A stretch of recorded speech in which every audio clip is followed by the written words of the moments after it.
This is the part of U.S. Customs and Border Protection's mission that rarely makes headlines: rescuing those in trouble along our southern border.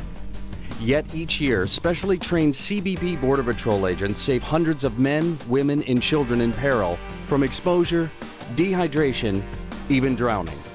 These are the members of BORSTAR, the Border Patrol Search, Trauma, and Rescue Teams.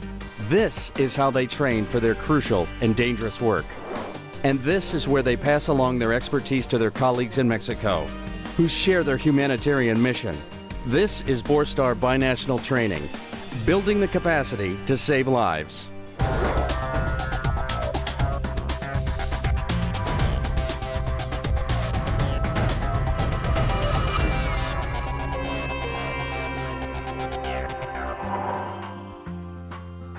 In 1998, the United States and Mexico launched a border safety initiative to both disrupt smuggling routes and prevent deaths among would-be illegal immigrants along nearly 2,000 miles of shared border.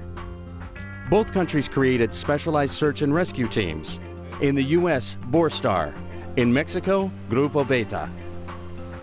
Well, the Grupo Beta is basically or mainly focused to the protection of immigrants.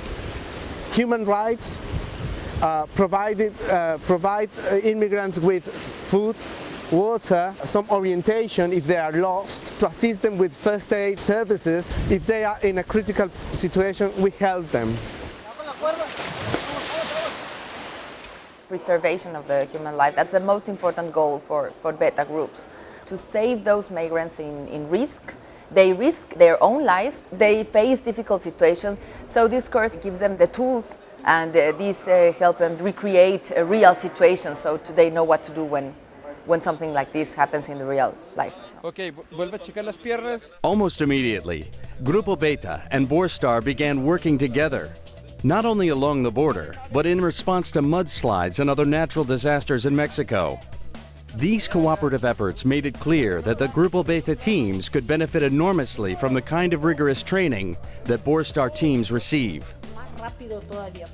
And so BORSTAR launched a series of binational training academies to give Grupo Beta members better search and rescue training.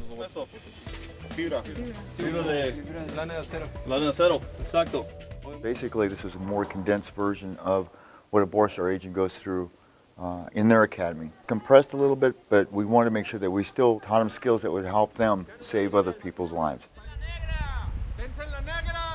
The first 3 days they get, which is basic first responder stuff, vital signs, patient assessment, C-spine immobilization.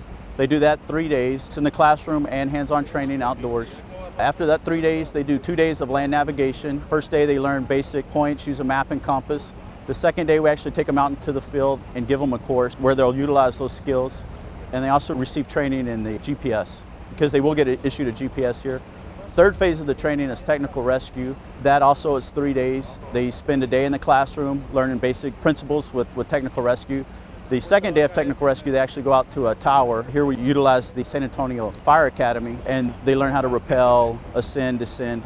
And the third day is actually hands-on out in the field where they learn how to rappel off of actual cliffs. And then the final part of the academy is swiftwater rescue, which is 3 days long. Again, they start off half a day in the classroom, and then they get 2.5 days actually in the water practicing the principles with swiftwater rescue.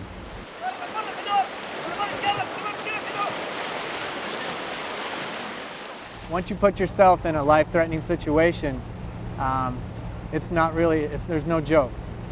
You really need to know what you're doing. You need to be on your game. Otherwise, you will become a victim yourself. Safety, that's the number one concern. Safety, security for themselves, for their teammates, and then the victim.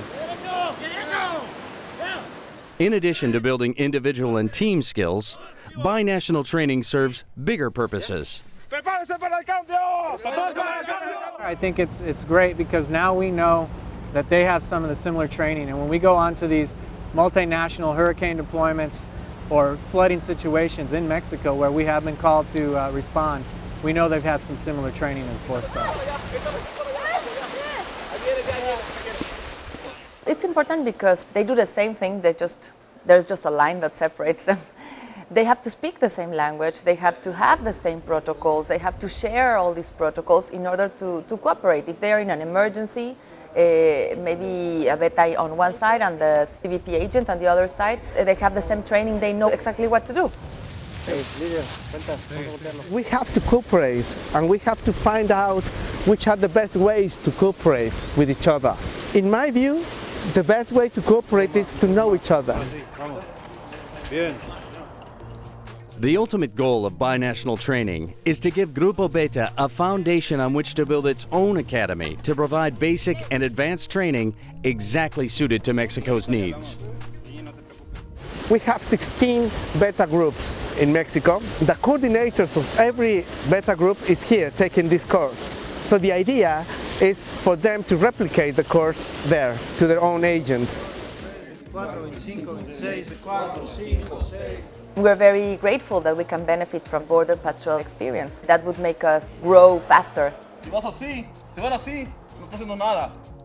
Borstar's binational training academies are a two-way tool that enables Mexico to develop its own expertise for saving lives and enables the United States to enhance its working relationships and perfect its border security procedures. It's one of those rare, highly successful experiments between nations that everyone can applaud, aimed at the highest purpose, saving human life. A un adulto, ¿verdad? Porque sus bracitos y su manita. I would like to know, I think it's important Americans know that Mexico and the United States are cooperating, preserving human lives, know that no one has to die crossing the border. There's no reason why.